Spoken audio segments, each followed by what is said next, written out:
పైగా శల్యుడు వాడేవాడు పాండవులకు మేనమామ. పాండవుల మేనమామ మధ్యలో వచ్చాడు. పైగా ఎన్నికల ముందు పార్టీలు మారుతూ ఉంటారే, అటువంటి వాడు శల్యుడు. సరిగ్గా టికెట్ ఇవ్వలేదని మారేడు అంతే, కేవలం టికెట్ ఇవ్వలేదని. ఇంకో కారణం ఏమీ లేదు అసలు. వాడు పాండవుల్లో చేరదామని వస్తూ ఉంటే వాడి లౌల్యం, వాడి చాపల్యం తెలుసును కాబట్టి దుర్యోధనుడు మధ్యలో మందు విందు చిందు పొందు అన్నీ ఏర్పాటు చేసేసాడు. బిందుపూర్వక దకారాలు 4 పెట్టాడు.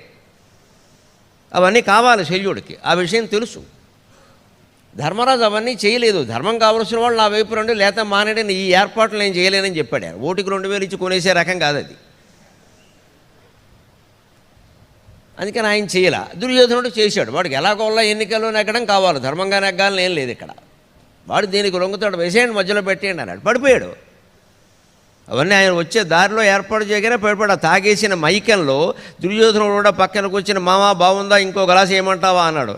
చాలా బాగుందిరా, నీకేం కావాలో కోరుకో అన్నాడు. పాండవుల పక్షం వెళ్లకుండా మా పక్షాన్ని రమ్మన్నాడు. ఓకే అనేసాడు అంతే. ఎందుకంటే దుర్మార్గుడు ఉంటాడా? పైగా ఆ పాండవులు ఎలాంటి వాళ్ళు? నకుల సహదేవులు ధర్మరాజు భీముడిని పక్కనెట్టండి. నకుల సహదేవులు శల్యుడికి సొంత మేనల్లుళ్ళు.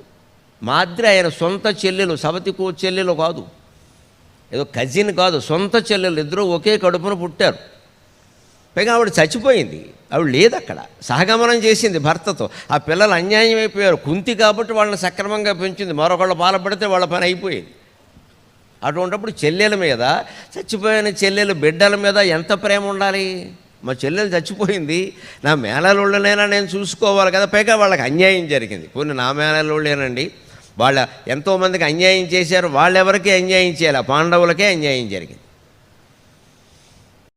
ఇంత తెలుసుండి కూడా శల్యుడు కౌరవుల పక్షంలో చేరాడు అంటే దుర్వ్యసనాలు చాపల్యాలు మన జీవితాన్ని ఎంత నాశనం చేస్తాయో మనం అర్థం చేసుకోవాలి.